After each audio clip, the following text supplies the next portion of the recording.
chapter 23, Diet and Health. Our bodies are built up from the food we eat. There is constant breaking down of the tissues of the body. Every movement of every organ involves waste, and this waste is repaired from our food. Each organ of the body requires its share of nutrition. The brain must be supplied with its portion. The bones, muscles, and nerves demand theirs.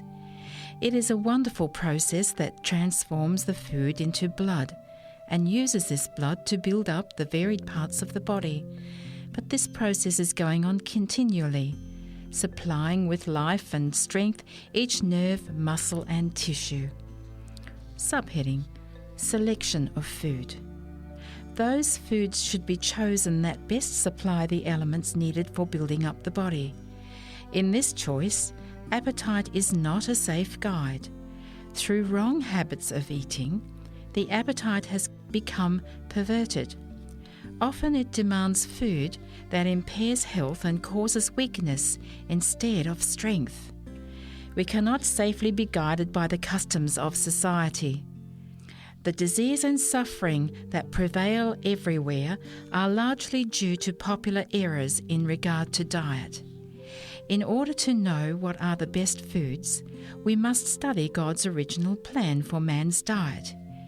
He who created man and who understands his needs appointed Adam his food.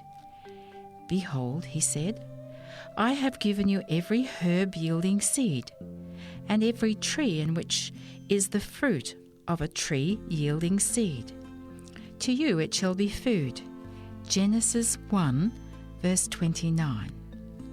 Upon leaving Eden to gain his livelihood by tilling the earth under the curse of sin, man received permission to eat also the herb of the field. Genesis 3:18.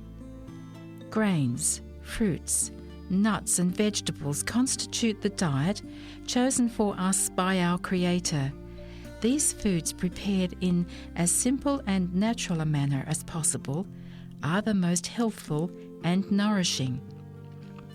They impart a strength, a power of endurance, and a vigour of intellect that are not afforded by a more complex and stimulating diet. But not all foods, wholesome in themselves, are equally suited to our needs under all circumstances. Care should be taken in the selection of food.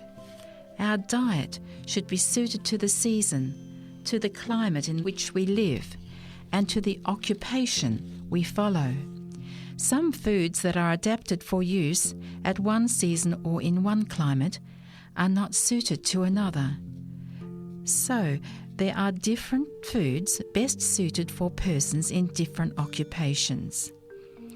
Often food that can be used with benefit by those engaged in hard physical labour is unsuitable for persons of sedentary pursuits or intense mental application. God has given us an ample variety of healthful foods, and each person should choose from it the things that experience and sound judgment prove to be best suited to his own necessities.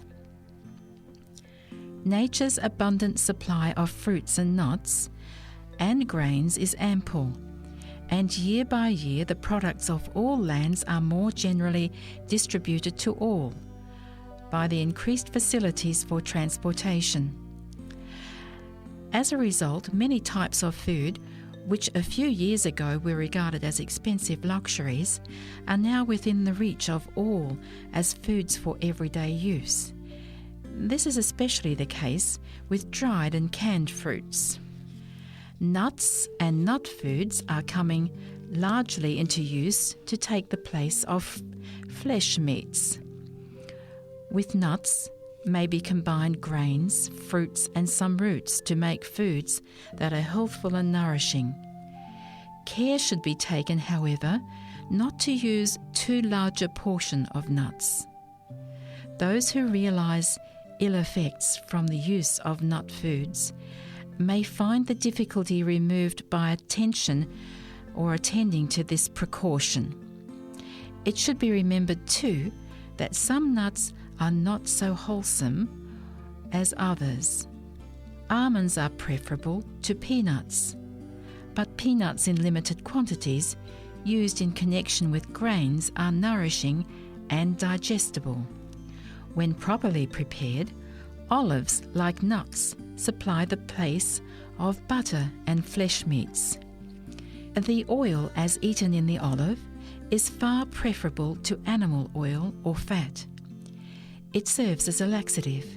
Its use will be found beneficial to consumptives, and it is healing to an inflamed, irritated stomach. Persons who have accustomed themselves to a rich, highly stimulating diet have an unnatural taste, and they cannot at once relish food that is plain and simple. It will take time for the taste to become natural and for the stomach to recover from the abuse it has suffered. But those who persevere in the use of wholesome food will, after a time, find it palatable. Its delicate and delicious flavours will be appreciated, and it will be eaten with greater enjoyment than can be derived from unwholesome dainties.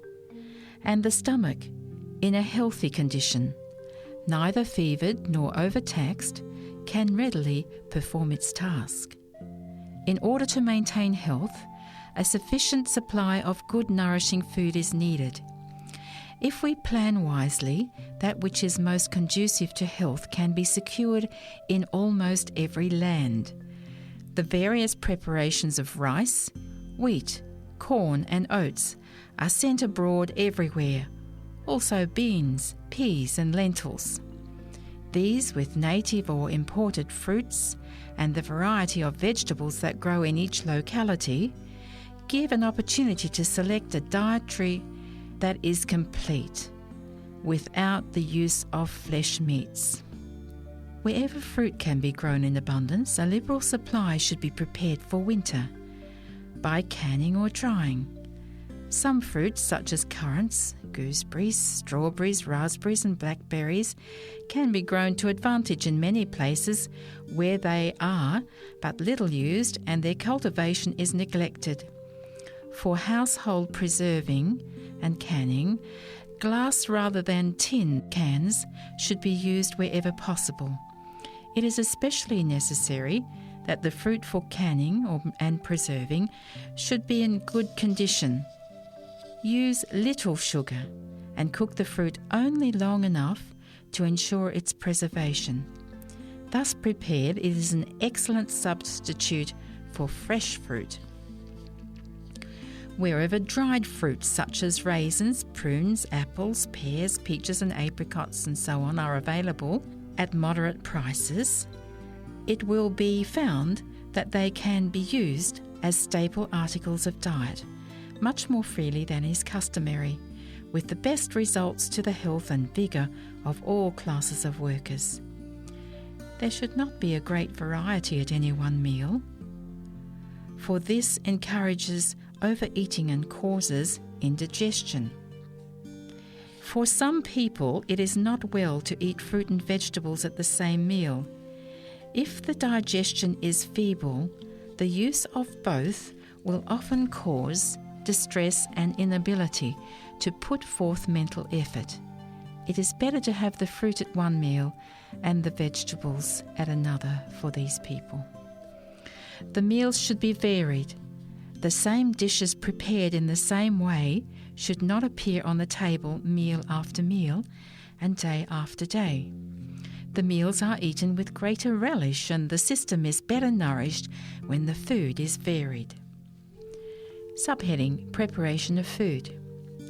It is wrong to eat merely to gratify the appetite, but no indifference should be manifested regarding the quality of the food or the manner of its preparation. If the food eaten is not relished, the body will not be so well nourished. The food should be carefully chosen and prepared with intelligence and skill. For use in bread making, the superfine white flour is not the best. Its use is neither healthful nor economical. Fine flour bread is lacking in nutritive elements to be found in bread made from the whole wheat. It is a frequent cause of constipation and other unhealthful conditions. The use of soda or baking powder in bread making is harmful and unnecessary. Soda causes inflammation of the stomach and often poisons the entire system. Many housewives think that they cannot make good bread without soda, but this is an error.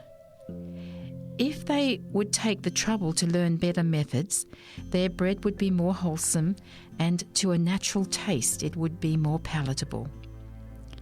In the making of raised or yeast bread, milk should not be used in place of water. The use of milk is an additional expense, and it makes the bread much less wholesome.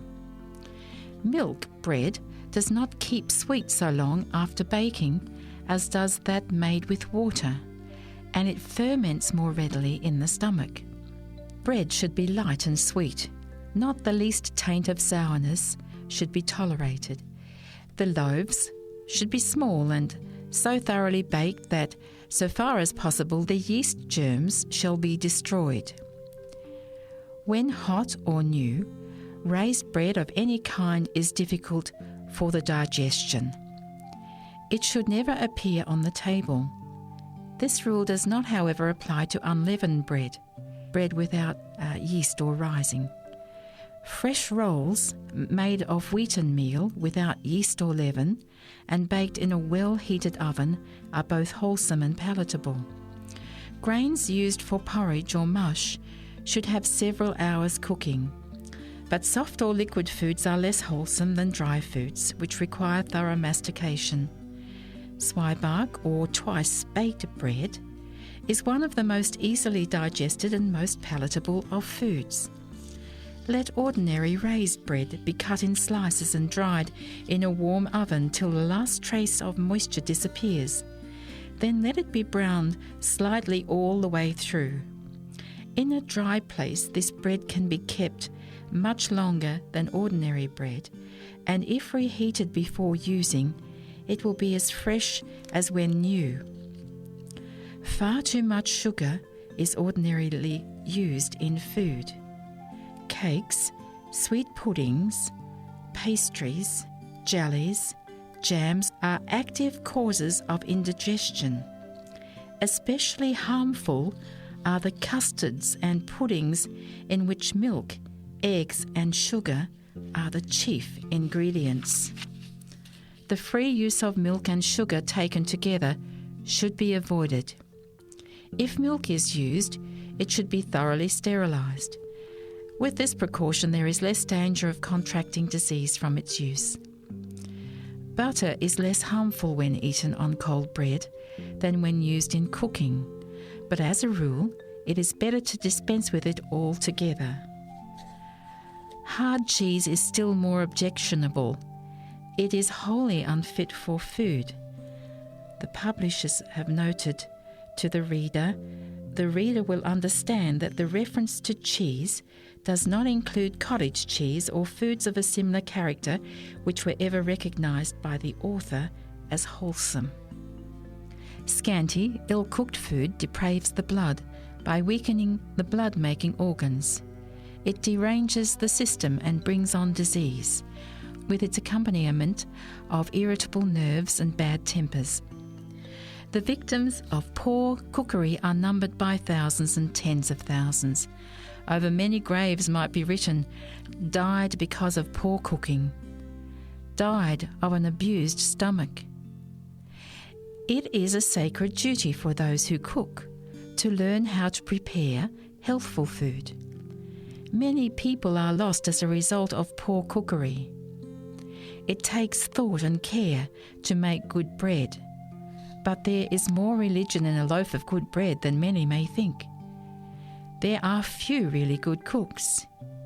Young women think that it is menial to cook and do other kinds of housework, and for this reason many girls who marry and have the care of families have little idea of the duties devolving upon a wife and a mother.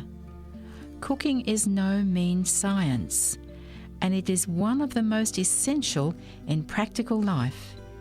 It is a science that all women should learn, and it should be taught in a way to benefit the poorer classes. To make food appetizing and at the same time simple and nourishing requires skill, but it can be done. Cooks should know how to prepare simple food in a simple and healthful manner, and so that it will be found more palatable, as well as more wholesome because of its simplicity. Every woman who is at the head of a family and yet does not understand the art of healthful cookery should determine to learn that which is so essential to the well-being of her household. In many places, hygiene cooking schools afford opportunities for instruction in this line. The person who has not the help of such facilities should put themselves under the instruction of some good cook and persevere in their efforts for improvement until they are in charge of the culinary art. Regularity in eating is of vital importance. There should be a specified time for each meal. At this time, let everyone eat what the system requires, and then don't eat anything more until the next meal.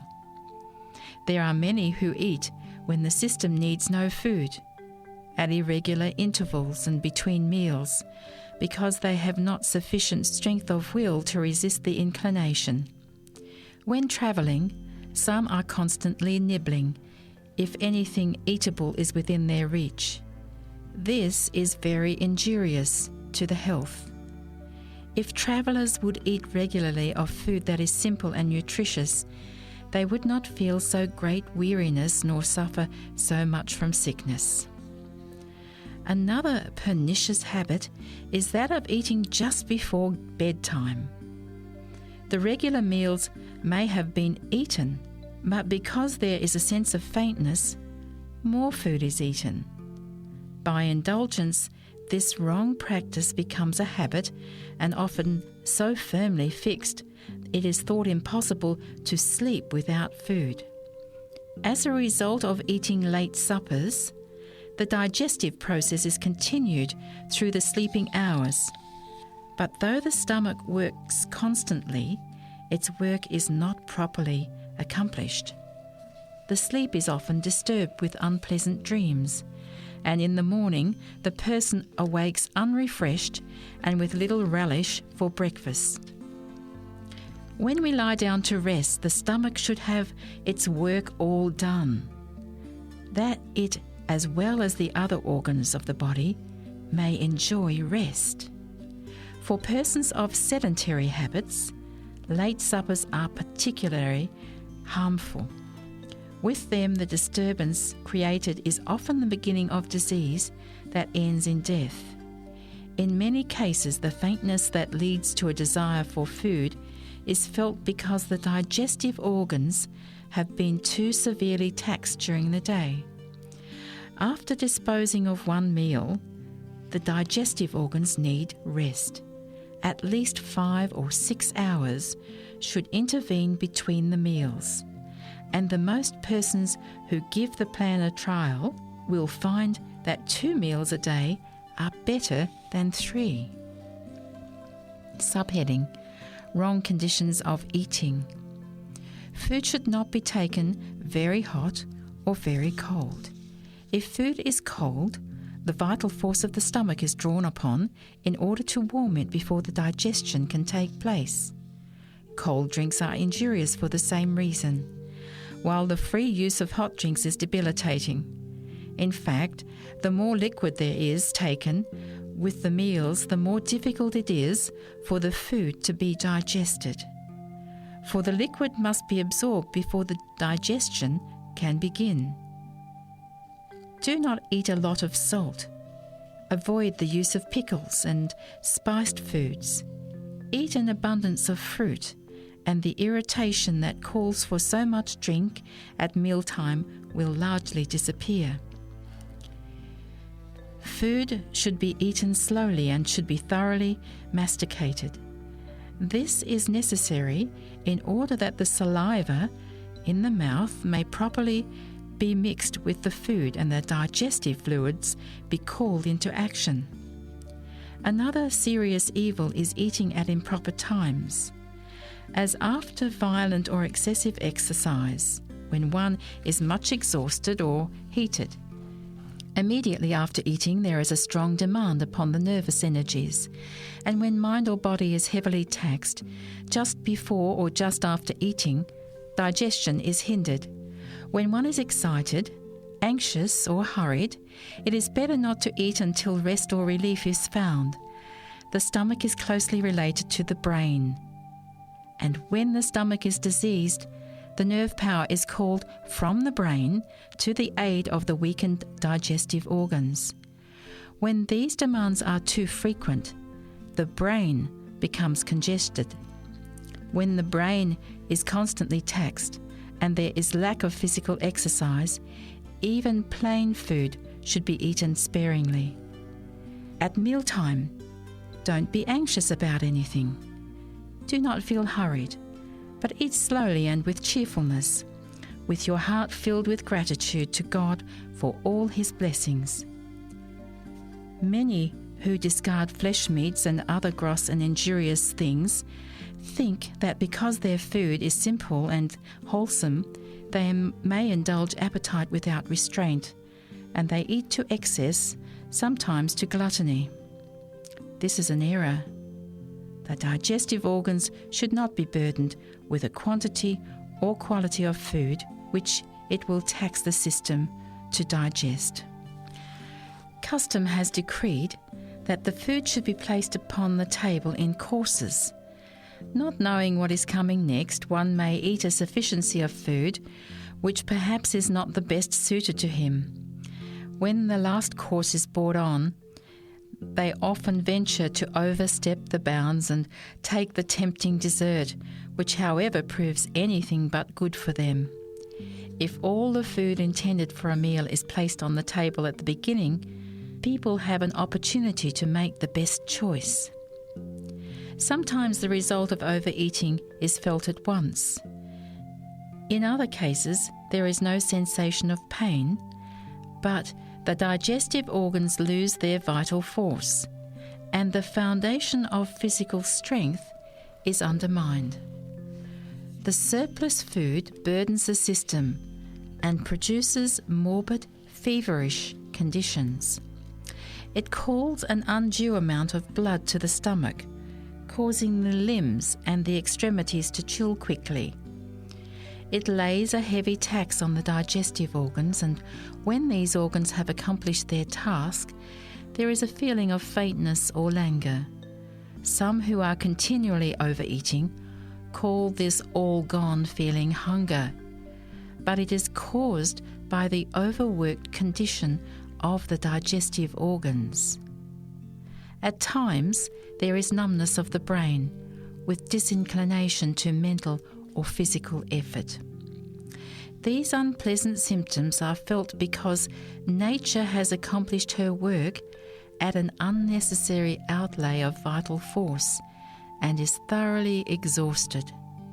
The stomach is saying, "Give me rest." But with many, the faintness is interpreted as a demand for more food. So instead of giving the stomach rest, another burden is placed upon it. As a consequence, the digestive organs are often worn out when they should be capable of doing good work. We should not provide for the Sabbath a more liberal supply or a greater variety of food than for other days. Instead of this, the food should be more simple and less should be eaten in order that the mind may be clear and vigorous to comprehend spiritual things. A clogged stomach means a clogged brain.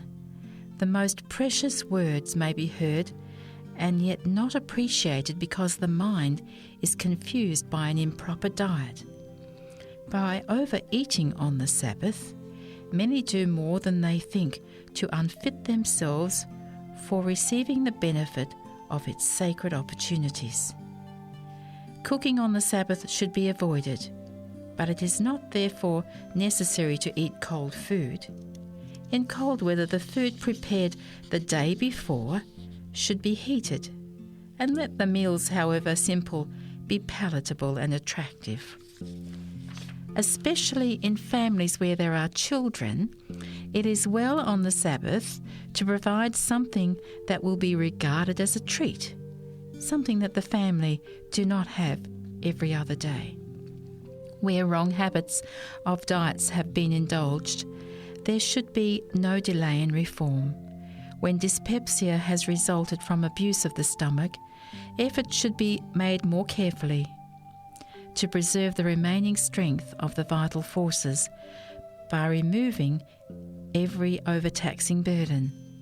The stomach may never entirely recover health after long abuse, but a proper course of diet will save further debility, and many will recover more or less fully.